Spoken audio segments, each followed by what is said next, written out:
Hey everyone, happy Wednesday. It's time for our midweek check-in. As we continue to navigate through these unprecedented times, I'm really surprised at myself at the level of opinion I have at pretty much everything. As we wait and see how leadership decides to proceed in lots of different arenas in our lives, do you find yourself also having some pretty strong opinions? In one of my devos that I'm working through, I recently came across a passage about judgment, and it really got me thinking. In fact, I wanted to take a look at a reminder of what the Bible tells us about judgment. So I'm going to read that out of Matthew 7, and I'm going to use the Message version. Don't pick on people, jump on their failures, criticize their faults, unless of course you want the same treatment. That critical spirit has a way of boomeranging. It's easy to see a smudge on your neighbor's face and be oblivious to the ugly sneer on your own. Do you have the nerve to say, "Let me wash your face for you," when your own face is distorted by contempt? It's this whole traveling roadshow mentality all over again, playing a holier-than-thou part instead of just living your part. Wipe that ugly sneer off your own face, and you might be fit to offer a washcloth to your neighbor. The Greek word here for judge is krino, which means to decide or even to condemn.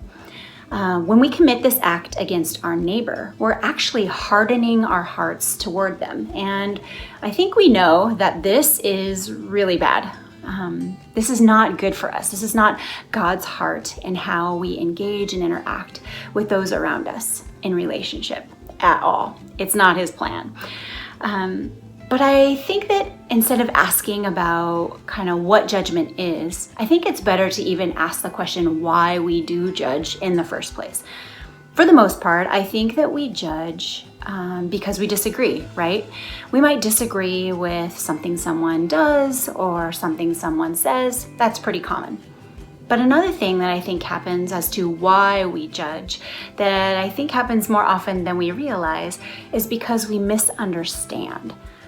Jesus was misunderstood throughout his entire ministry. So I think this is something that we could maybe decide to be comfortable with. I might be somebody who is passing judgment upon someone else, but I also might be the one being misunderstood. Jesus always found inside himself a way to have grace for those who misunderstood him. Again, he got pretty good at being misunderstood, right? Even as he hung on the cross, he had grace for those who were trying to kill him. Father, forgive them, for they know not what they do. He was being misunderstood to the point of being killed.